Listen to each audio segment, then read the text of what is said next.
Bless you, everybody. Now, lots of news to cover. Let's get right into it. Some bad news for President Trump today. A major witness in the impeachment inquiry has now changed his testimony. Ambassador Gordon Sondland, who previously said there was no quid pro quo, a favour for a favour, as part of Trump's negotiations with Ukraine, well, now he's saying that there was. Yeah, wow. The thing about Trump we all knew was true turned out to be true. What are the chances? In his earlier testimony, the ambassador said there was no quid pro quo, but then he found out what quid pro quo meant and was like... He was like, oh, yeah, there was definitely that. Yeah. Oh, for sure. The ambassador has now revised his testimony, while I imagine President Trump is now revising the ambassador's employment status. In other impeachment news, according to a new report, the Republican National Committee organised thousands of phone calls to dozens of House Democrats to jam up their phone lines during the impeachment inquiry. The idea was to flood the lines and stall the investigation. These monsters...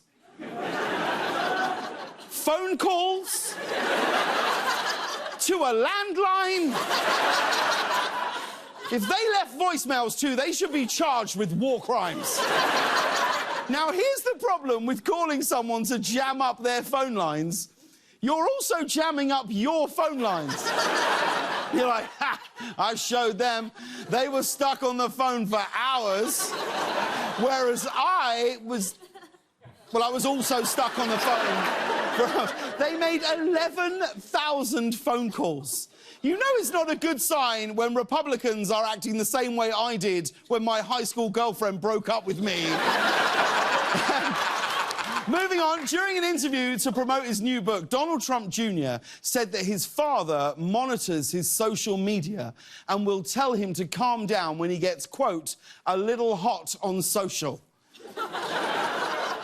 When Donald Trump has to tell you to calm down on Twitter, you know you've got a problem.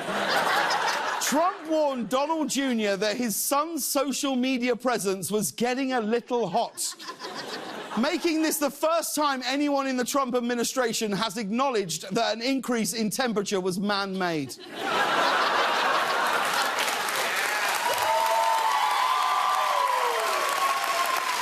In other political news, as you may know, people all over the country voted today for statewide and local races.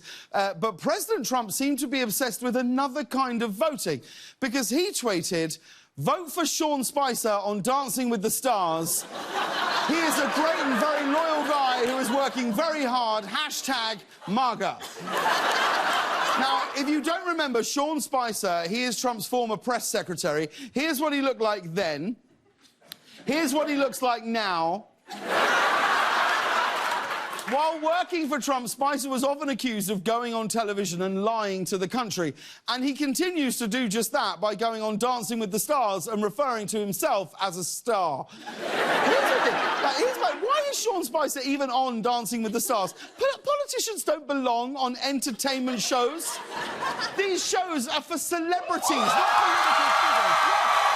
Thank you.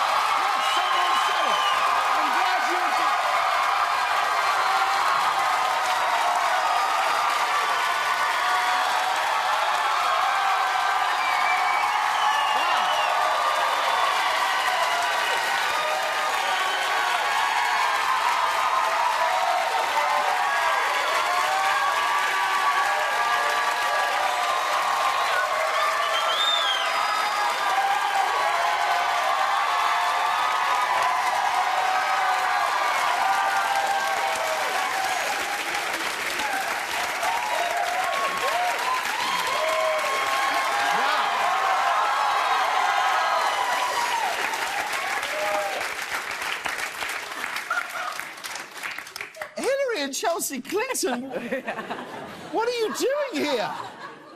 Well, James, we heard your jokes backstage and felt it was our civic duty to end this humanitarian crisis. Yeah, I am really fed up with all of your Trump jokes every single night. anyone should be telling Trump jokes, it's me. You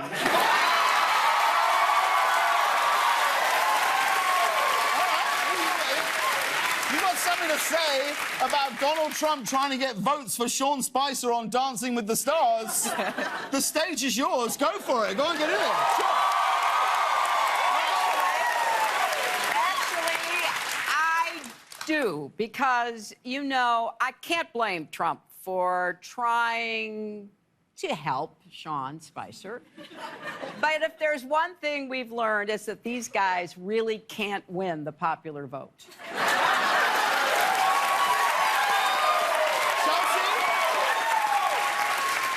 Chelsea, do you want to get in on this? Sure. Former White House spokesman Sean Spicer is now on Dancing with the Stars. It is an improvement on his old job, dancing around the issues. I mean, this is great. This is great. Do you want to do another story, Hillary? Oh, sure, but please call me Secretary Clinton.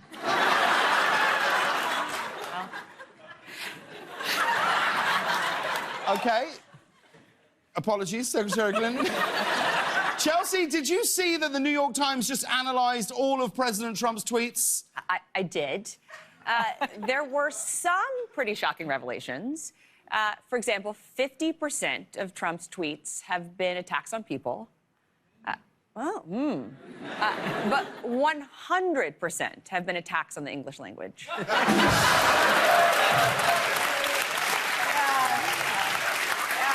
Shocking. It came out to a total of 6,000 tweets attacking people. Even more surprising, only 3,000 of those were about my emails. Let's do this! Are we ready to start? I'm James Corden. She's Secretary Clinton. She's Chelsea Clinton. We're going to talk about their book of gutsy women later on the show. Are you ready, Reg? Presidentially. This is the Late Late Show. Roll the title.